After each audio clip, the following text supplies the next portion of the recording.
Dodge, it has been a while. I know we're almost done with this regular season. The best part of high school football season is about to start. Right. What's been up in your world since the last time we caught up?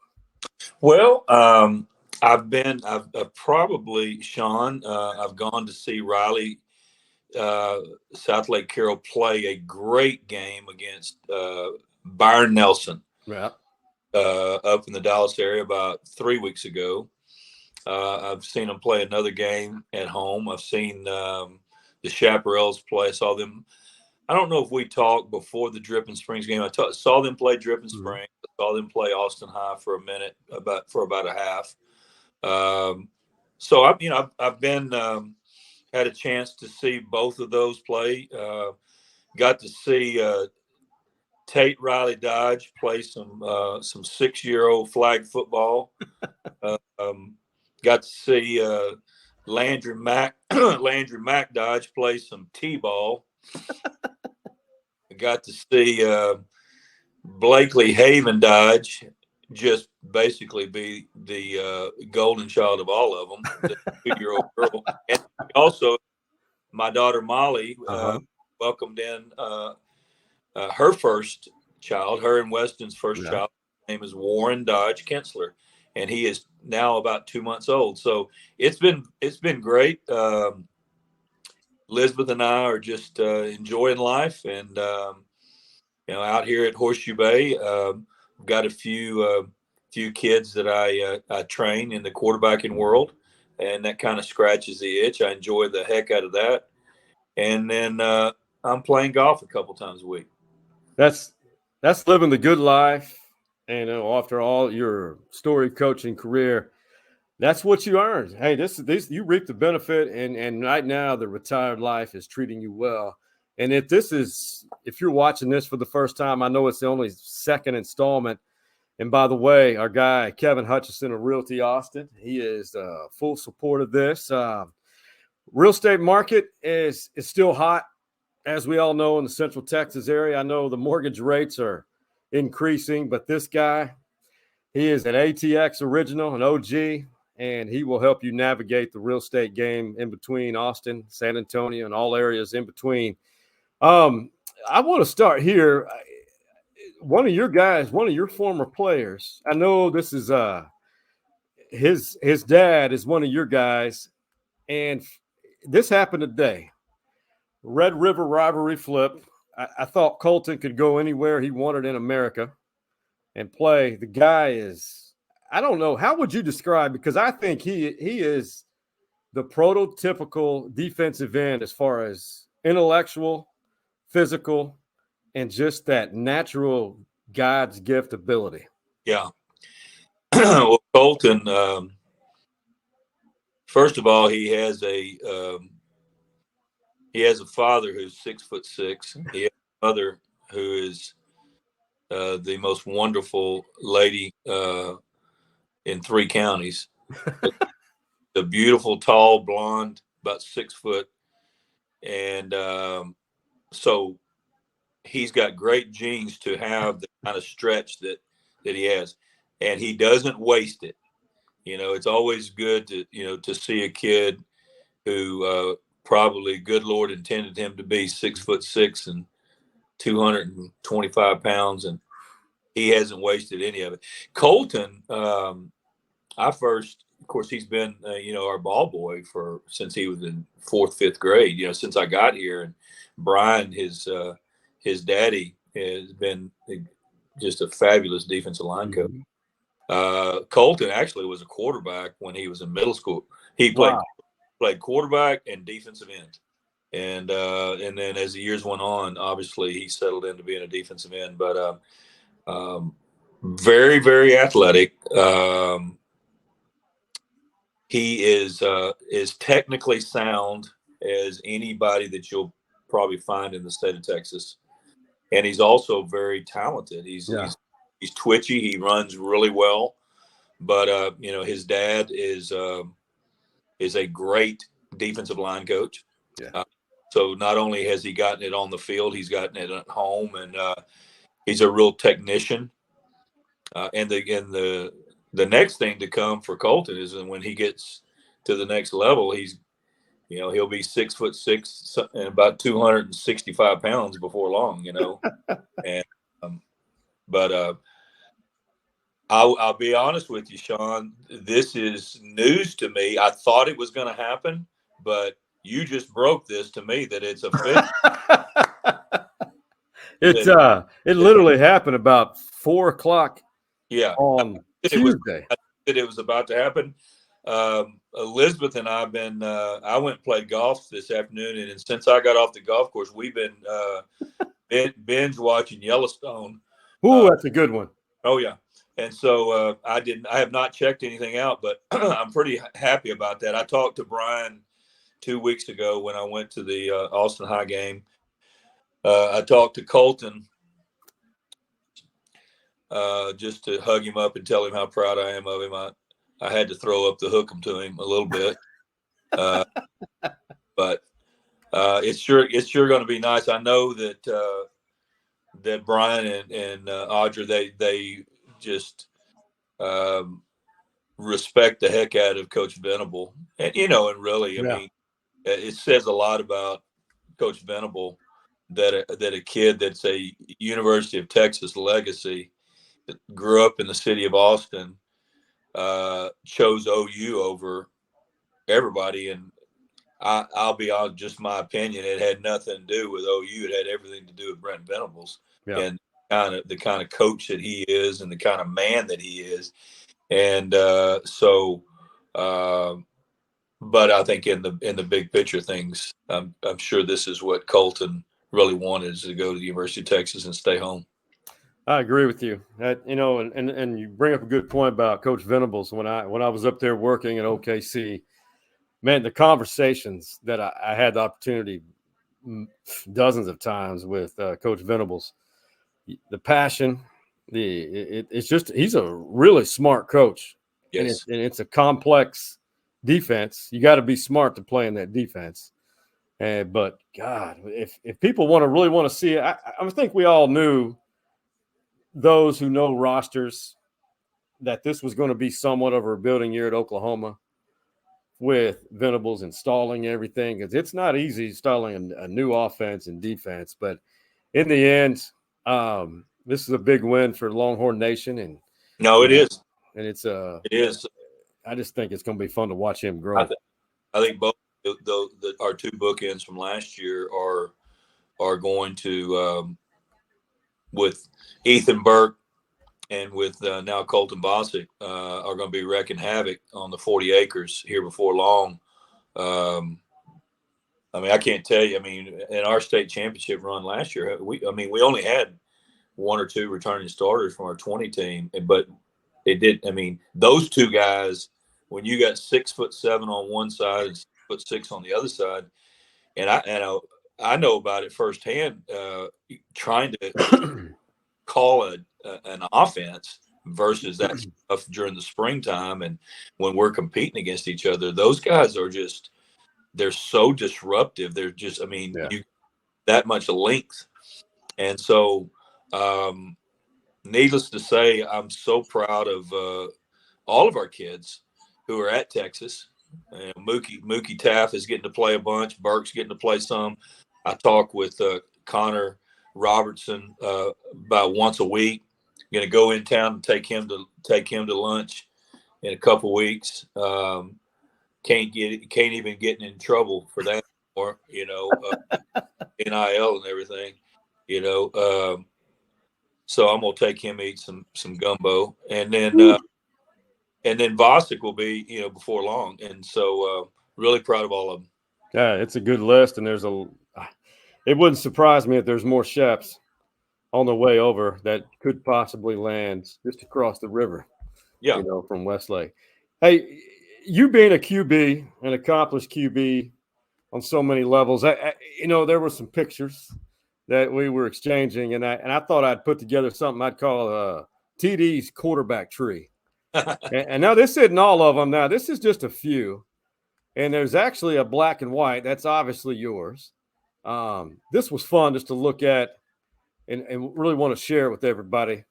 Obviously, you right there in the lower left, yeah, Port Arthur Jefferson up top. I mean, there's just not enough space for all of the great quarterbacks. I mean, well, I'll tell you what, the one up there at the top, the one at the top, it's funny. The guy in the striped shirt, that's Larry Applewhite. When he got sent that picture, damn, who's the short guy? So that would be me. So the funniest thing about we are at we're on a golf outing in Castle Pines outside of Denver, and so we had a group from Westlake. So it was me and a guy named Matt Greer that put it all together, and Chambers, and then Chambers that played for me, and then Sam was on that trip.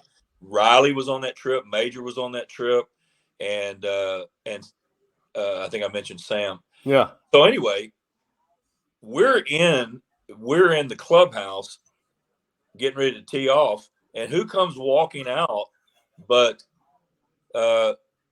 Colton Case McCoy. So literally in that clubhouse for about a 15-minute window, there's 5 former UT starting quarterbacks right there in Denver, Colorado. So that's where that picture came from. What are the chances? Yeah, and then Riley and I, I'll tell you that story. We were at a golf course in California, and it's one of them fancy kind, and so it's one that Riley and I were talking about the other day.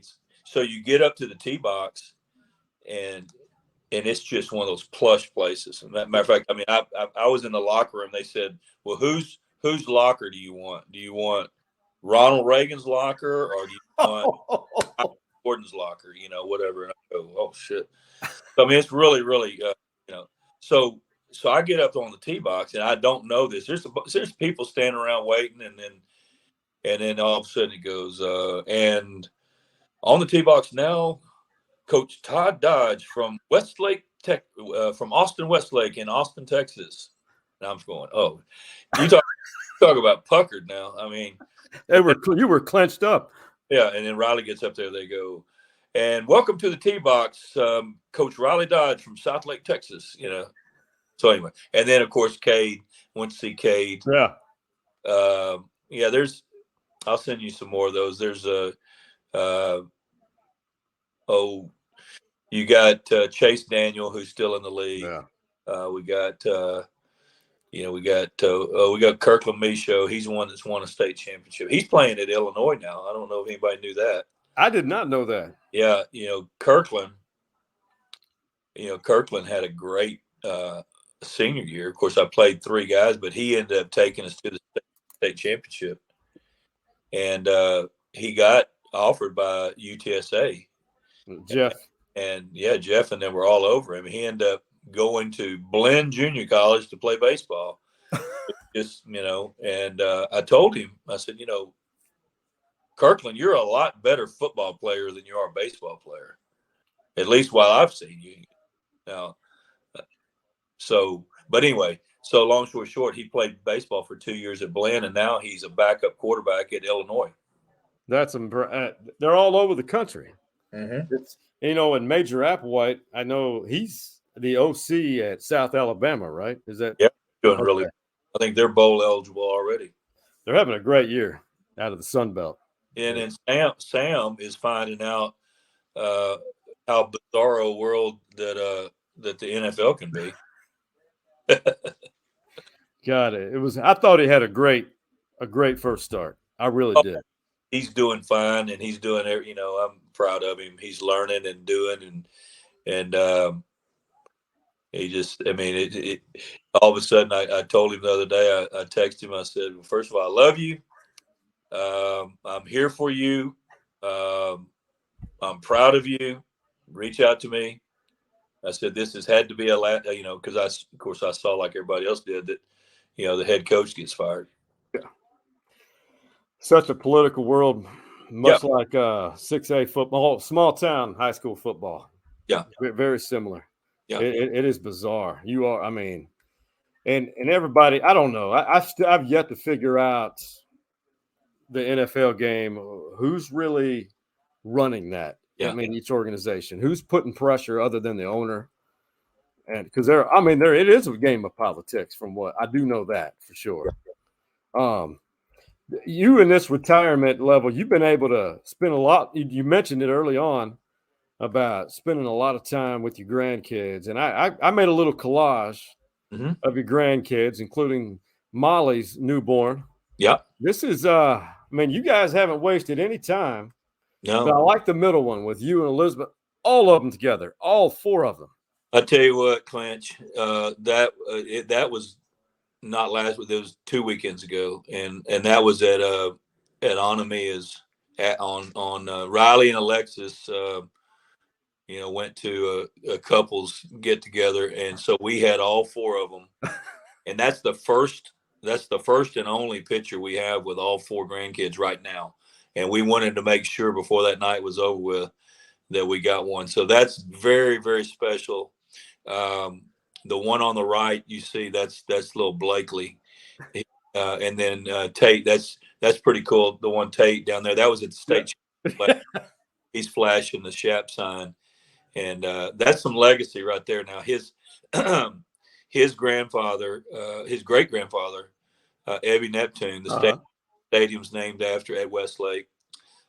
His father, Riley Dodge, was the ball boy for the 1996 Drew Brees led state champions. Wow. Then his grandfather, me, was a coach and then now Tate was the pseudo ball boy for our state championship game last year. So we've had two Dodge boys, ball boys for Chaparral State Championship. You ever look back in this short time frame you've been retired and now really like the story you just told and thinking about how life has progressed and how, like you mentioned, Riley was the ball boy, now Tate, just how some things are just meant to be?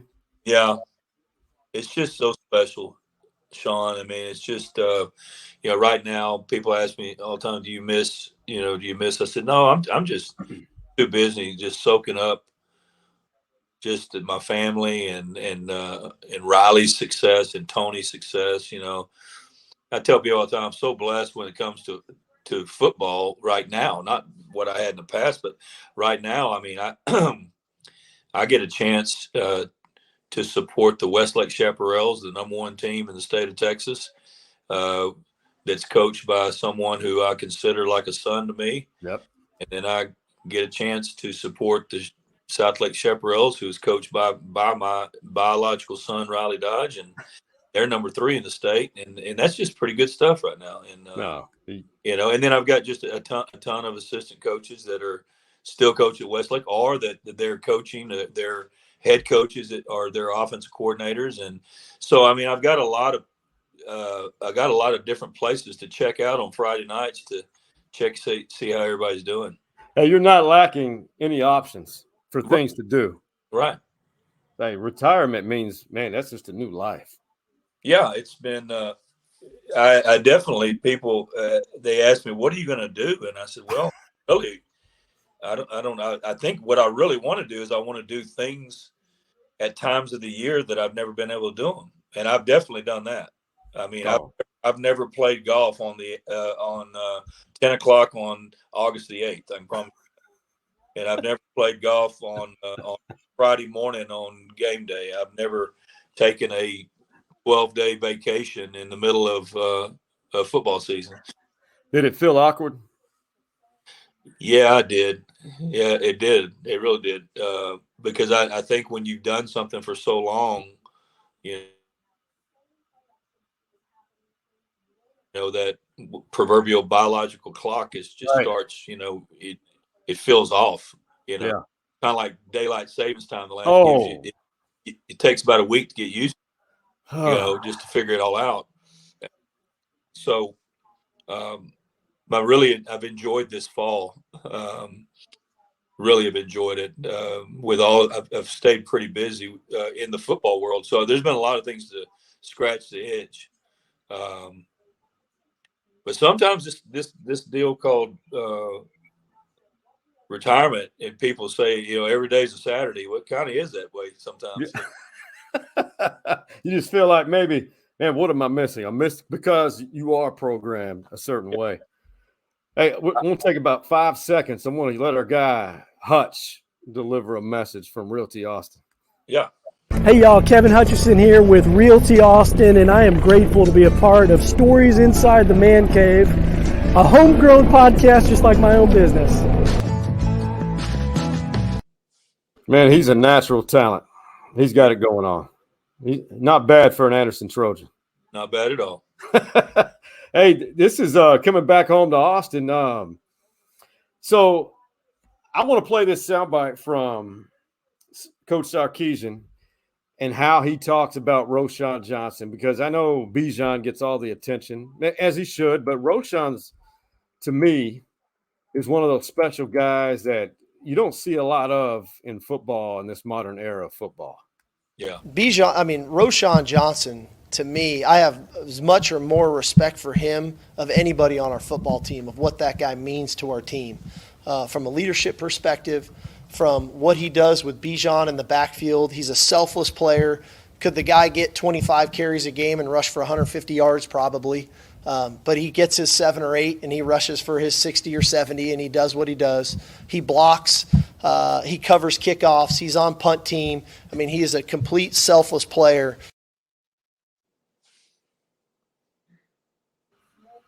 I don't know what happened there, but I love watching that kid play. I do too. It's a throwback. No, he is. I'm particularly proud of him because he's from Southeast Texas. Oh, yeah, that's true. I forgot about that piece. I got a chance to meet Roschon, and then I got a chance to meet Roschon's parents when him and Sam were teammates, and of course they're all from Southeast Texas. He went to Port Neches Groves and was a great quarterback. Great. 4-star dual threat quarterback. But I not that I need to agree with Sark. Sark knows exactly. That guy is a tremendous leader. He is a tremendous football player. I think sometimes people forget he's 6'2" and weighs about 225 pounds, and I think he's going to make a great pro. He reminds me a little bit. He reminds me a little bit of a guy that I played with back in the day, a guy named Terry Orr. Yeah. Just a very large skill set, very good athlete, very good football player, very unselfish. What can I do for someone else? Probably the biggest compliment that I've heard of Roschon is from Sam Ellinger when, I think it was last year's team, and someone asked Sam, who's going to be the leader? He goes, I don't know who's going to be the leader, but I know Roschon Johnson will be. As long as he's on the team, they won't be lacking for leadership. He's the guy that keeps them straight. Yeah. You've got to answer to Roschon. So this made me – I was really thinking about this because I know this would be really hard to answer, but all your years coaching – see, I know Roschon, he receives publicity, but he doesn't receive enough. Can you recall any guys who played for you who are like Roschon, who probably deserved a lot more recognition than they received? Oh gosh, yes. Oh man, yeah. You just take the Westlake Chaparrals from last year. We had a outside receiver named Pierce, number 81. That guy, no one ever knew, but he was a 47 to 50 catch guy, catching a touchdown every other game, block his tail off. So there's one. Offensive line wise, our Jack, our center, was a 3-year starter. People, they fall in love with all these stars, the 5-star, 4-star. We've got a kid that started 3 years for us at center. How do you and no one really ever knew that. Our kicker last year, Charlie Barnett. There's something to be said for when you play 16 weeks and you are not going to get a ball returned for a touchdown on a kickoff. That confident. I mean, automatic. Not going to. Not unless the wind is absolutely blowing gale force into you. And if it is, he's probably going to do exactly what the coach tells him to do and go the biggest high pop up that they're going to have to fair catch it. That kind of deal. But I mean, he kicked. So there's a lot of just Colton Vasek that we talked about earlier. Yeah, the junior. He was a big time unseen. Not a whole lot of people had heard of him. That's right. People. He's a big deal now. But this time last year, in the middle of football, or at the end, I mean, he had one Division I offer this time last year. 300. That's amazing. And all of a sudden, the playoffs start and he takes off. But we knew that it was going to take off. It was just someone. I think it was my good old Tulsa Hurricanes. They did. Yeah. Okay. They offered him about the start of the playoffs. And to me, that's one of the stupidest things I've ever. Coaches always go, well, who's offered him? I've never understood that. They used to come into our place at college coaches come into our place. We'd have a kid that was, really good player, and someone would go, well, who's offered him? I got so sick of people saying who's offered him, because I'd go, what does it matter? Right. Do you like him? I told him one time, I'm dating myself a little bit now, but this was early 2000s. And they were all over. We had a linebacker, and everybody's like, who's offered him, Coach? I said, well, I'll tell you what, Lou Holtz was in here yesterday from Notre Dame, and Bobby Bowden is going to home visit him tonight. And I was lying out my tail. But I was like, okay, Lou Holtz and Bobby Bowden, if he's good for them, it just drove me crazy. But anyway, we got off subject on that. No, that was good stuff. That's amazing to me, because it's always that star deal. That star deal has driven me crazy for almost 20 years. As soon as, when let's say Texas or OU offered a kid, and all of a sudden their star ratings go up from 3 to 4 to 5. Yeah, they didn't. Yeah. Well, I tell you, we at the University of Texas, and I think a lot of people feel this way. We need to don't worry about. Yeah, we got to get good players. Love getting good players, but we need to get our really, really good players to play with a chip on their shoulder every week. And yes, and understand that I was, I bleed it. If you cut me, I bleed it. Just bleed that burnt orange, just like everybody else. And sometimes we got to stop and go, hey, they've lost 3 games by 11 points. Yeah. They got a chance to be, they got a chance. And then I was really glad to see, just go on the road. At Kansas State is so good, always, and go on the road and get that win. And this is going to be a big one this week, boy. I'll tell you what. Man, you got a nice segue, because that game is bringing these boys back to Austin.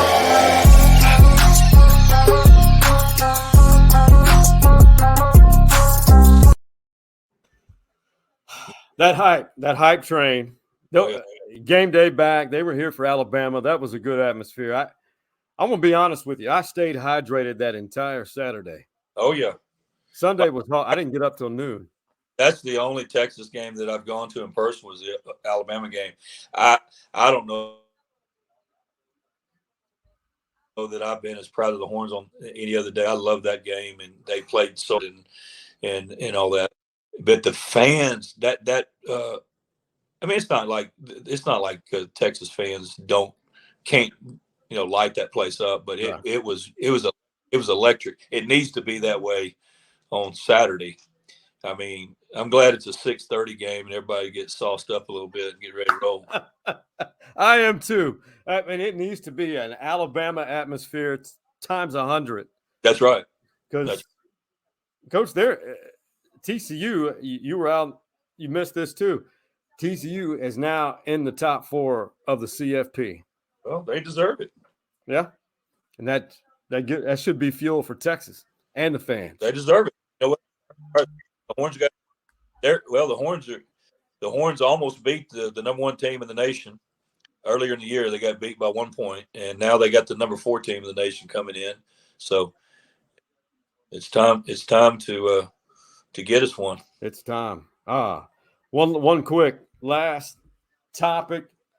This will be your first time to not be in that mindset of that second season, the playoffs. I mean, this is where the entire country who loves high school football really, I may be exaggerating, but I know coaches from other states or people, former players, whatnot, people are curious what's going on in Texas in high school football.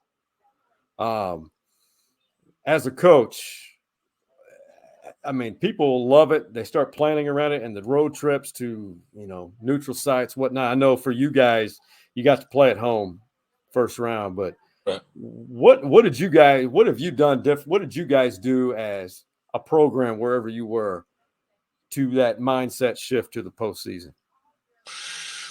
Well, to be honest with you, I would the conversation I constantly had this time of year with my team was do not, and I'd tell my players, I'm talking to myself, I'm talking to these grown men, these assistant coaches, I'm talking to y'all, do not wish any of this stuff away. We are going to stay in our routine.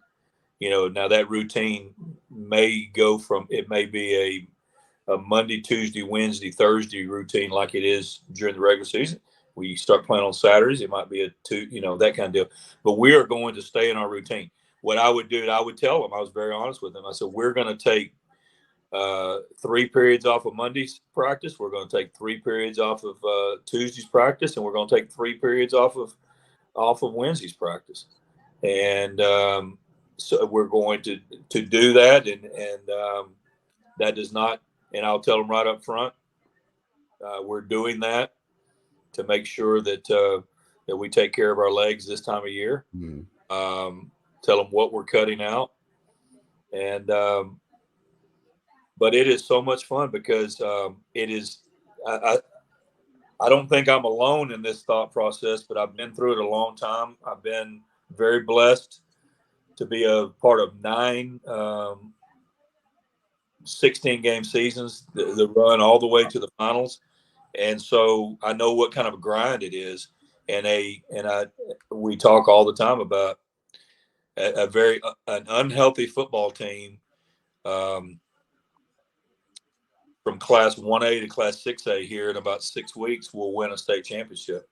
And when you get to about round 4 and you look up and there's only 8 teams left in the state in your bracket, I promise you, all 8 of those teams are going to be injured. Yeah, they're all, and I tell our team all the time. I said, part of the deal is, and there is a difference between pain and injury. Right. I mean, we've got guys on our team that have got ACL tears. Guess what? That's an injury. We got guys who've got broken ankles. We got guys who've got, broken arms. That's it. Then you got stuff that some of you guys are going to have to play with because there's other guys on other teams they're playing. I mean, I could probably write a book on all of the players that I've had, just playoffs and just kids that willed themselves through the playoffs and played with a whole lot of very, very uncomfortable. So that's part of the deal there, but it is so much fun. It is a single elimination tournament, and it's always fun to tell the kids, okay, we're in a 64 team bracket. All right, now we're in a 32 team. Now we're in a 16 team. 3 weeks we went from 64 teams to 16, and so everybody's about to jump right in the middle of it. It's, to me, I'm going to get people are going to kill me for this one. They're going to make fun of me, but I think it's more fun than March Madness. Well, it's I tell you what, it's I think in high school sports in America, I think it's the hardest thing to do is to win a state championship in the state of Texas. California's got all of, they like to pride themselves on having the top 2 or 3 teams. Well, I can guarantee you what, here in the Austin area, if you let, let's just pick, let's pick Hank Carter as our head coach and let Hank be out there at Lake Travis, and he can pull from Lake Travis and Westlake, Manor, and all over Leander, and he can go up to Round Rock and get anybody he wants. I guarantee you one thing, we go nationwide too. Oh, yeah, 100% you would. And that's basically what they do in California. They got a school, and they can go in 100 miles in each direction to get players. Well, okay, that's fine. But in the state of Texas, we're public schools, and it's going to, and their playoffs only last 3 weeks. Is that right in Cali? Oh yeah, here in about 3 weeks, California's going to be over with. That's weak. Yeah. Now they got some fabulous football teams. Yeah. But, once again, they're all-star teams. It's like IMG. No, exactly. I guarantee you, up in the Dallas-Fort Worth area, you can take the I-20 corridor team and put some of those together. Put everybody from Cedar Hill. Put all the best 15 players from Cedar Hill, Duncanville, DeSoto, and Lancaster together, and you go play anybody in the country. you could win the national championship. Yeah, Shreveport Evangel was like that. They were like that. They had players from about 4 different states playing. We're sorry, Stevie Lee. We're coming after you a little bit. Yeah. Oh my God! And West Monroe. Oh yeah. Well, Monroe. No, they were a public school. What? They didn't recruit. Well, I don't know about recruit, but they didn't. They don't. They had. They had a. When you're a public school, you got an attendance zone. When you're a private school, when you're if you're a private school, you can go anywhere and get anybody to come to your school as long as they can get themselves there. I was talking to guys from San Diego. The last time I was in San Diego, I was speaking at the San Diego State Clinic, and there's a bunch of public school guys. I was asking, how were y'all last year? How you gonna be? Oh, coach, we were 8-3 last year. We really got plans on a good team. We're just hopeful that Modern Day and Don Bosco don't find out about our players. We're going to keep them hidden. They'll send vans down here to get them. Oh my God, I did not know that. I know Modern Day was pretty salty, but I didn't know how it worked in Cal. I know they're different over there without a doubt. Well, they're parochial schools. They don't have a attendance zone. So, man, that's a different ball game for sure. But you talk to a coach from one of those places, and they'll tell you the lifeblood of our program is recruiting. And that's high. That's not. They're not talking college coach. You're talking to high school. So. God, that's my biggest fear in Texas at some point. Yeah, I don't think it'll happen, but because you got thing about Texas is you find that success breeds success, and they move in. Yeah, if you're winning a lot, they tend to gravitate towards those, and if they're not, you're not. So, hey, that's the way. That's life, though. People want to be associated with success. Yeah, there's no doubt, brother. I enjoyed this, man. You got to tell your family I said hello. And it's going to be fun in Austin, Texas, Saturday night for sure. Sure will be. I wish I would have been. I'm going to be in Port Arthur, Texas. Oh. I'll just tell all y'all.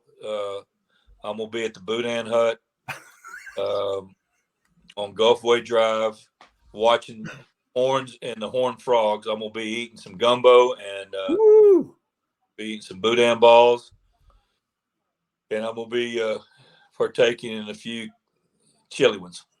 chili ones, Rocky Mountain Kool-Aid, Silver Bullets. That's right. You know, it's almost that time of year for the Cousin Eddie exchange. Yeah, I can't wait, man. We're gonna have more fun. The Lord allows. hey, there's a big quota to meet. You got to make up, you know, for lost times. That's right. Hey, brother, you have a good trip down to the Golden Triangle. All right, thanks, Sean. Appreciate you. Hey, buddy, and for Coach Dodge and the OG Man Cave boys, Big Mike, Coach Mo, and Hardball Harge, we out. That's right. Oh, yeah.